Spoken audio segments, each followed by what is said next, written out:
Welcome to the fascinating world of integrals. You might be wondering what integrals are. Simply put, integrals are a fundamental concept in calculus. They are essentially a way to sum up infinitely many, infinitesimally small pieces to find a whole. Think of it like putting together a giant puzzle, where each piece is incredibly tiny. Integrals help us figure out the total picture when we know about all the tiny parts. This idea of summation is very powerful. It allows us to solve problems that seem impossible at first glance. The importance of integrals in mathematics and various sciences cannot be overstated. They are not just abstract mathematical tools. Instead, they provide solutions to real-world problems. For example, integrals can help us find the area of complex shapes. They can also help us calculate the total distance traveled by an object if we know its speed at every moment. Engineers use integrals to design bridges and buildings. Physicists use them to understand concepts like work and energy. Economists even use integrals to model and predict market trends. Understanding integrals opens up a new way of thinking about quantities that change. In this guide, we will explore integrals step by step. We will start with the basic ideas. Then, we will learn how to work with them. You will see that integrals are closely related to another important calculus concept, derivatives. In fact, integration is often described as the reverse process of differentiation. If differentiation is about finding the rate of change, integration is about accumulating that change to find the total. This relationship is one of the most beautiful and powerful ideas in all of mathematics. Our journey will cover both types of integrals, indefinite and definite integrals.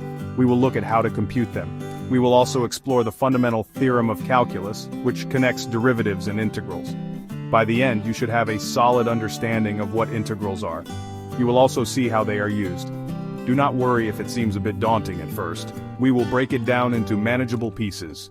The goal is to make this powerful mathematical tool accessible to you. At its heart, integration is all about accumulation. Imagine you are filling a swimming pool with a hose. The water flows into the pool at a certain rate. This rate might not be constant. It could speed up or slow down. If you want to know how much water is in the pool, after a certain time, you need to consider the flow rate at every instant and add it all up. Integration is the mathematical tool that allows us to do this precisely. It sums up all the tiny amounts of water added at each moment to give the total volume. This concept of summing up small pieces applies to many situations. Consider finding the area of an irregularly shaped piece of land. You cannot use simple geometry formulas like length times width for a rectangle. However, you could divide the land into many very thin strips. Each strip would be almost like a rectangle. You could calculate the area of each thin strip. Then, you could add up the areas of all these strips to get an approximation of the total area. Integration takes this idea to the extreme. It makes the strips infinitely thin, giving an exact area. Another way to think about accumulation is by considering motion. Suppose you know the velocity of a car at every second of its journey. The velocity tells you how fast the car is going and in what direction. If you want to find out the total distance the car has traveled, you need to accumulate all the small distances covered in each tiny interval of time. Integration allows you to sum up these infinitesimally small displacements. This gives you the total displacement over the entire journey. This is a very practical application of the accumulation principle. So the core idea is that integration takes a function that represents a rate of change, like flow rate or velocity, and finds the total quantity accumulated over an interval. It is a process of continuous summation. This is different from simple addition, which deals with a finite number of discrete items. Integration deals with continuous quantities. It handles situations where things are changing smoothly. This powerful concept of accumulation is what makes integrals so versatile and essential in solving a wide array of problems. Now let's talk about a specific type of integral called the indefinite integral. The indefinite integral is closely linked to the process of differentiation. You may recall that differentiation helps us find the rate of change of a function. For example, if a function describes the position of an object, its derivative describes its velocity. The indefinite integral does the reverse. If you know the velocity, the indefinite integral helps you find the function describing the position. This is why indefinite integration is often called antidifferentiation. When we find an indefinite integral of a function, say fx, we are looking for another function, fx, whose derivative is ifx. So, if fx equals sign fx, then fx is an antiderivative of fx. The notation we use for the indefinite integral of fx with respect to x is fx dx. The symbol is called the integral sign. The function fx is called the integrand. And dx indicates that we are integrating with respect to the variable x. It tells us which variable we are accumulating changes over. An interesting thing happens when we find an antiderivative. If fx is an antiderivative of fx, then fx plus c is also an antiderivative, where c is any constant. This is because the derivative of a constant is 0. So when we differentiate fx plus c, we get fx plus 0, which is just fx or fx. This constant c is called the constant of integration. It signifies that there is a whole family of functions that have the same derivative. Each function in this family differs from the others only by a constant vertical shift. Therefore, the indefinite integral of a function fx is not a single function, but a family of functions. We write this as fx dx equals sign fx plus c. This plus c is very important. Forgetting it is a common mistake for beginners. It reminds us that the process of antidifferentiation gives us a general solution, not a specific one, unless we have more information to determine the value of c. This additional information often comes in the form of an initial condition or a boundary condition which we might encounter in specific problems. Now that we understand what an indefinite integral is, let's learn how to find some. Fortunately, there are rules and formulas for integration, just like there are for differentiation. Many of these rules are derived by reversing the rules of differentiation. One of the most fundamental rules is the power rule for integration. If you recall, the power rule for differentiation states that the derivative of x circumflex n is nx circumflex, n1. Reversing this leads to the power rule for integration. The power rule for integration states that the integral of x circumflex n, where n is any real number except -1, is given by xn dx equals sign x circumflex n plus 1 plus c. To use this rule, you increase the exponent by 1 and then divide by the new exponent.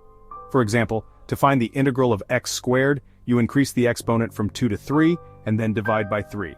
So, x squared dx equals sign x cubed slash 3 plus c. You can always check your answer by differentiating it. The derivative of x cubed slash 3 plus c is indeed x squared. Another basic rule is the constant multiple rule. This rule says that if you are integrating a constant multiplied by a function, you can pull the constant out of the integral sign. So, kfx dx, where k is a constant. For example, to find the integral of 5x squared, you can write it as 5 asterisk x squared dx. We already know that x squared dx equals sign x cubed slash 3 plus c. So, 5x squared dx equals sign 5 asterisk x cubed slash 3 plus c, which simplifies to 5x cubed slash 3 plus c. We use c because 5 times the original c is just another constant. Finally, there is the sum and difference rule. This rule states that the integral of a sum or difference of functions is the sum or difference of their individual integrals. That is, fx plus gx dx equals sign fx dx plus gx dx. For example, to integrate x squared plus x, you would integrate x squared and x separately, then add the results. So, x squared plus x dx equals sign x squared dx plus x dx. Using the power rule, this becomes x cubed slash 3 plus x squared slash 2 plus c. Notice we only need one constant of integration for the entire expression. These basic rules allow us to integrate many polynomial functions. Section 5. Definite integrals, measuring a precise amount. We have discussed indefinite integrals, which give us a family of functions. Now let's turn our attention to definite integrals. Unlike indefinite integrals, a definite integral evaluates to a single numerical value. It represents a specific amount or accumulation over a defined interval. The notation for a definite integral is the integral from a to b of f of x dx. Here, a and b are called the limits of integration. A is the lower limit and b is the upper limit. They define the interval from a to b over which we are integrating the function f of x. The definite integral from a to b of f of x dx can be interpreted geometrically as the net area between the graph of the function y equals f of x and the x-axis, from x equals a to x equals b. If the function f of x is above the x-axis in this interval, the area is considered positive. If the function is below the x-axis, the area it encloses with the x-axis is considered negative. The definite integral calculates the sum of these signed areas. So, it gives the net accumulation where contributions from below the x-axis can cancel out contributions from above. The concept of limits of integration is crucial. They specify the exact start and end points for our accumulation. For example, if f of x represents the rate of rainfall in inches per hour and x represents time in hours, then the integral from 1 to 3 of f of x dx would represent the total amount of rainfall that occurred between the first hour, x equals 1, and the third hour, x equals 3. This precise numerical value is what distinguishes definite integrals from their indefinite counterparts. There is no plus c in the final answer of a definite integral because we are calculating a specific quantity. Calculating definite integrals often involves finding an antiderivative first, and then evaluating it at the upper and lower limits of integration. This process is formalized by the fundamental theorem of calculus, which we will discuss soon. The idea is that the total accumulation from A to B can be found by taking the value of an antiderivative at B and subtracting its value at A. This connection makes the calculation of definite integrals much more straightforward than trying to sum up an infinite number of tiny rectangles directly, which is the conceptual basis of the definite integral. Section 6. Visualizing the definite integral, the area story. To truly understand the definite integral, it helps to visualize what it represents. As mentioned, a common interpretation of the integral from a to b of fx dx is the net area under the curve of y equals fx from x equals a to x equals b. Imagine dividing this region into a large number of very thin vertical strips. Each strip is almost a rectangle. The width of each strip is a small change in x, often denoted as delta x. The height of each strip can be approximated by the value of the function fx at some point within that strip's width. The area of one such approximate rectangle would be fx times delta x. To find the total area under the curve, we would sum the areas of all these thin rectangles. This sum is called a Riemann sum. As we make the strips narrower and narrower, meaning delta x gets smaller and smaller, and the number of strips approaches infinity, this sum of rectangular areas gets closer and closer to the true area under the curve. The definite integral is precisely the limit of this Riemann sum as delta x approaches 0. It gives us the exact area, not just an approximation. When the function fx is positive over the interval from a to b, the definite integral from a to b of fx dx gives a positive value, representing the actual geometric area. However, if fx dips below the x-axis within the interval, the parts of the area below the x-axis are treated as negative contributions to the definite integral. For instance, if a function is entirely below the x-axis between a and b, the definite integral will yield a negative number. Its absolute value would be the geometric area of that region. This concept of signed area is important. If a function oscillates above and below the x-axis, the definite integral sums these positive and negative areas. The result is the net area. If you wanted the total geometric area treating all parts as positive, you might need to break the integral into pieces, or integrate the absolute value of the function. Understanding this visual interpretation of the definite integral as a sum of signed areas helps in setting up problems and interpreting the results correctly in various applications. Section 7. The cornerstone. Understanding the fundamental theorem of calculus. The fundamental theorem of calculus is a monumental result in mathematics. It establishes a profound connection between the two main branches of calculus, differentiation and integration. The theorem has two parts. Both parts are incredibly useful and demonstrate why integration and differentiation are often considered inverse operations of each other. This theorem is what makes calculating definite integrals practical and relatively straightforward, rather than having to resort to the cumbersome process of summing infinite rectangles. The first part of the fundamental theorem of calculus, often called FTC1, deals with functions defined by an integral. It states that if you have a function gx defined as gx equals the integral from a to x of ft dt, where a is a constant, then the derivative of gx is simply fx. In other words, the derivative with respect to x of the integral from a to x of ft dt is fx. This part tells us that differentiation can undo integration. If you integrate a function f and then differentiate the result with respect to its upper limit, you get back the original function f. The second part of the fundamental theorem of calculus, FTC2, is the one most often used for evaluating definite integrals. It states that if fx is any antiderivative of fx, meaning fx equals fx, then the definite integral of fx from a to b is given by the integral from a to b of fx, dx equals fb minus fa. This means that to find the value of a definite integral, you first find an antiderivative of the integrand, then you evaluate this antiderivative at the upper limit of integration b, and subtract its value at the lower limit of integration a. The significance of FTC2 is immense. It provides a powerful and direct method for calculating definite integrals without needing to use Riemann sums. As long as you can find an antiderivative of the function, you can compute the exact value of the definite integral. This theorem links the concept of area, a geometric idea related to definite integrals, with the concept of antiderivatives, an algebraic idea related to indefinite integrals.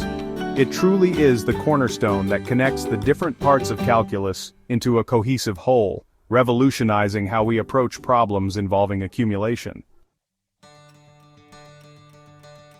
Section 8. Integrals at work, real-world applications and examples. Integrals are not just theoretical tools confined to mathematics textbooks. They have a vast range of practical applications across numerous fields. One of the most direct applications is in physics. For example, if you know the velocity function vt of an object, integrating this function with respect to time gives you the displacement of the object. Specifically, the definite integral from t1 to t2 of vt dt tells you the change in position of the object from time t1 to time t2. This is fundamental in mechanics. Another important application in physics is calculating work. If a force Fx varies with position x, the work done by this force in moving an object from position A to position B is given by the definite integral W equals the integral from A to B of Fx dx. This allows engineers and physicists to calculate the energy required for various tasks, such as stretching a spring or lifting an object against gravity. Similarly, integrals are used to find centers of mass, moments of inertia for rotating bodies, and fluid pressure. In economics and business, integrals also play a crucial role. For instance, if a company knows its marginal cost function, the cost of producing one more unit, integrating this function can give the total cost of producing a certain number of units. Similarly, integrating a marginal revenue function can yield the total revenue. Economists use integrals in models of consumer surplus and producer surplus, which are measures of economic welfare. They also use them in financial mathematics to value streams of income over time. Furthermore, integrals are essential in probability and statistics. The probability of a continuous random variable falling within a certain range is found by integrating its probability density function over that range. Integrals are also used to calculate the average value of a continuous function over an interval. For example, you could find the average temperature over a 24-hour period if you have a function representing the temperature at any given time. From engineering design to population growth models, the ability of integrals to sum continuous change makes them indispensable. Section 9. Concluding thoughts, the power and reach of integration. We have journeyed through the world of integrals, from their basic definition to their practical applications. We learned that integration is essentially a sophisticated method of summation. It allows us to add up infinitely many, infinitesimally small quantities to find a total. This core idea of accumulation is incredibly powerful. It enables us to tackle problems involving continuously changing quantities, which are common in the real world. Understanding this concept is key to unlocking many advanced topics in mathematics and science. We distinguish between two main types of integrals. Indefinite integrals, denoted the integral of fx dx, represent the family of antiderivatives of a function fx plus c. They answer the question, what function when differentiated gives fx? Definite integrals, denoted the integral from a to b of fx dx on the other hand, yield a specific numerical value. This value often represents the net area under a curve between 2 points, or the total accumulation of a quantity over an interval. Both types are fundamental to calculus. The fundamental theorem of calculus stands as a central pillar, elegantly connecting differentiation and integration. Its first part shows how differentiation can reverse the process of integration up to a point. Its second part provides a practical method for evaluating definite integrals using antiderivatives, the integral from a to b of fx dx equals fb minus fa. This theorem dramatically simplifies the calculation of definite integrals. It bridges the conceptual idea of summing infinite rectangles with the algebraic process of finding antiderivatives, making complex calculations feasible. In essence, integrals provide a language and a set of tools to understand and quantify change and accumulation. From calculating areas and volumes to modeling physical phenomena like motion and work, or analyzing economic trends and probabilities, the reach of integration is extensive. As you continue your studies in mathematics or related fields, you will find that integrals appear again and again. Mastering them opens doors to a deeper understanding of the world around us and equips you to solve a wider array of complex problems.